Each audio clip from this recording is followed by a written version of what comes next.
Assalamualaikum warahmatullahi wabarakatuh. Perkenalkan, nama saya Kevin Effendi dari D4 Teknologi Pembudidayaan Ikan. Di sini saya akan menjelaskan 5 materi yang sudah disampaikan, yaitu yang pertama, identifikasi obat perikanan yang diperbolehkan dan tidak diperbolehkan. Yang kedua, pengujian darah. Dan yang ketiga, perbanyakan probiotik. Yang keempat, metode pengobatan. Yang kelima, pengujian bioassay. Baik, langsung saja. Yang pertama, identifikasi obat yang diperbolehkan dan dilarang dalam dunia perikanan. Berdasarkan keputusan Menteri Kelautan dan Perikanan Republik Indonesia pada tahun 2014, obat keras yang diperbolehkan terdiri dari golongan tetraskilina yang memiliki zat aktif klortetraskilina dan oksitetraskilina. Yang kedua, makrolida yang memiliki zat aktif eritromycina. Dan yang ketiga, antelmentik yang memiliki zat aktif pirantel pamoat, levamisol, dan praziquantel. Dan yang keempat, zat warna memiliki zat aktif yaitu methylene blue, basic brick green oxalate, dan lain-lain. Kemudian yang kelima, hormon, ada zat aktif GnRH, LHRH, dan HCG. Kemudian yang terakhir, vaksin. Semua vaksin yang penyakitnya sudah ada di Indonesia. Kemudian obat keras yang dilarang yaitu golongan amfinekol, nitroimidazol, nitrofuran, mikrolida, polipeptida, dan lain-lain. Kemudian obat bebas terdiri dari imunostimulan, probiotik, prebiotik, simbiotik, dan obat alami. Yang kelima, enzim asam organik. Materi yang selanjutnya yaitu pengambilan sampel darah ikan. Teknik pengambilan sampel darah ikan meliputi beberapa cara.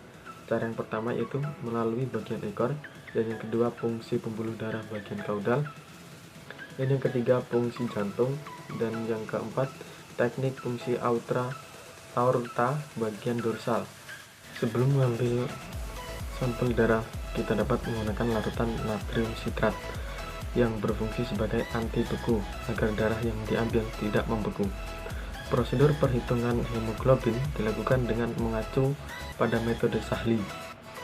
Pertama, darah sampel dihisap dengan menggunakan pipet Sahli hingga skala 0,2 mili. Lalu, ujung pipet dibersihkan dengan kertas tisu. Kemudian, darah dalam pipet dipindahkan ke dalam tabung Hb meter yang telah diisi HCl 0,1 hingga skala 10. Setelah itu, darah tersebut diaduk dengan batang pengaduk selama 3 hingga 5 menit. Setelah itu, aqueous ditambahkan ke dalam tabung tersebut hingga warna darah tersebut menjadi seperti warna larutan standar yang terdapat dalam Hb meter. Setelah itu, cek angka pada botol Sahli yang berwarna oranye, dan itulah hasil hemoglobin pada darah ikan. Kita ke materi yang ketiga, yaitu perbanyakan probiotik. Probiotik merupakan mikroba tambahan yang memberikan pengaruh menguntungkan bagi pertumbuhan ikan. Ya, kali ini saya mengambil jurnal dengan judul pemberian molase pada aplikasi probiotik terhadap kualitas air, pertumbuhan, dan tingkat kelangsungan hidup benih ikan mas. Molase merupakan sumber nutrisi bagi bakteri probiotik yang diharapkan dapat meningkatkan populasi bakteri probiotik sehingga dapat memaksimalkan kinerja dari bakteri probiotik sebagai agen bioremediasi. Sebelum melakukan kegiatan pemberian molase pada aplikasi probiotik, sebaiknya kita menyiapkan bahan-bahannya terlebih dahulu. Bahan yang digunakan adalah probiotik, pakan pelet, garam ikan, dan molase dengan karbon organik sebesar 42,3%. Sedangkan hewan yang diuji yaitu benih ikan mas dengan ukuran 5-7 cm sebanyak 50 ekor. Pemberian probiotik dengan kandungan bakteri Bacillus sp diberikan pada awal pemeliharaan. Selanjutnya, diberikan setiap minggu sampai akhir pemeliharaan.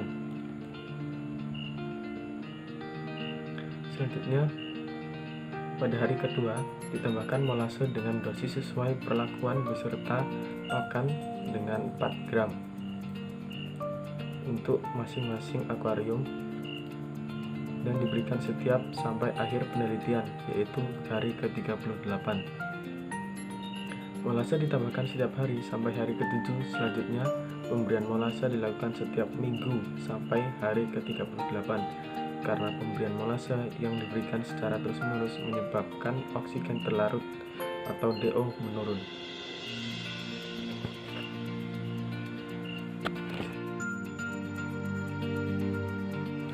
Materi yang selanjutnya yaitu pengobatan ikan.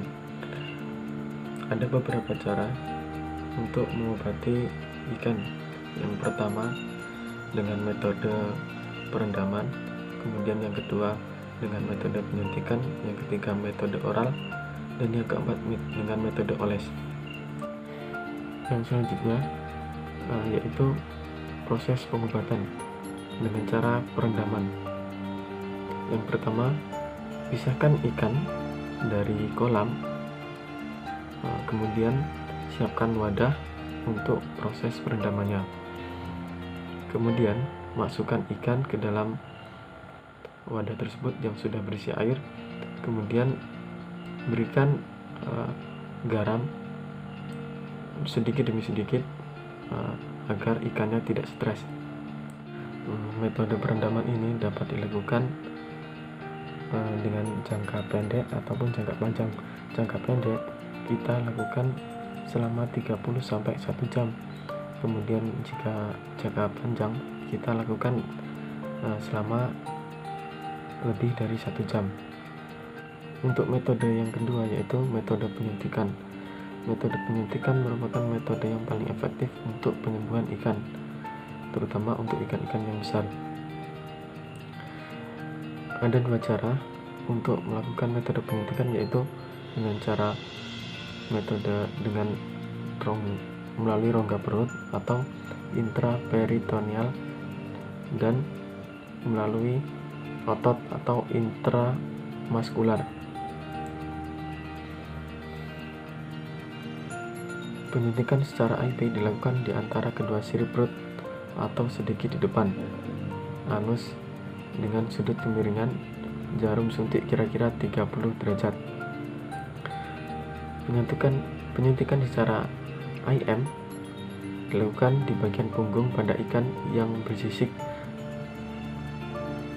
dengan sudut kemiringan kira-kira 30-40 derajat. Yang selanjutnya menggunakan metode oral atau pakan. Pengobatan melalui pakan lebih sedikit menimbulkan stres daripada menggunakan metode yang lainnya. Namun, metode pakan hanya efektif pada saat awal infeksi, di mana ikan masih memiliki nafsu makan. Pemberian obat pada pakan dapat dilakukan dengan cara penyemprotan atau pencampuran dengan obat yang akan diberikan. Kemudian kita berikan langsung pakan tersebut kepada ikannya. Dan yang terakhir yaitu metode oles. Metode ini hanya dapat dilakukan terhadap ikan yang memiliki gejala klinis, yaitu antara lain luka ataupun borok. Jumlahnya relatif rendah dan ukuran ikan yang relatif besar. Metode ini dilakukan dengan cara kita mengambil ikannya, kemudian kita oleskan pada bagian yang luka atau borokan. Kemudian ikan kita lepaskan di media yang tersendiri atau terpisah dari kolam budidaya. Dan kita sampai kepada materi yang terakhir, yaitu pengujian bioassay atau pengujian bahan pencemar pada perairan.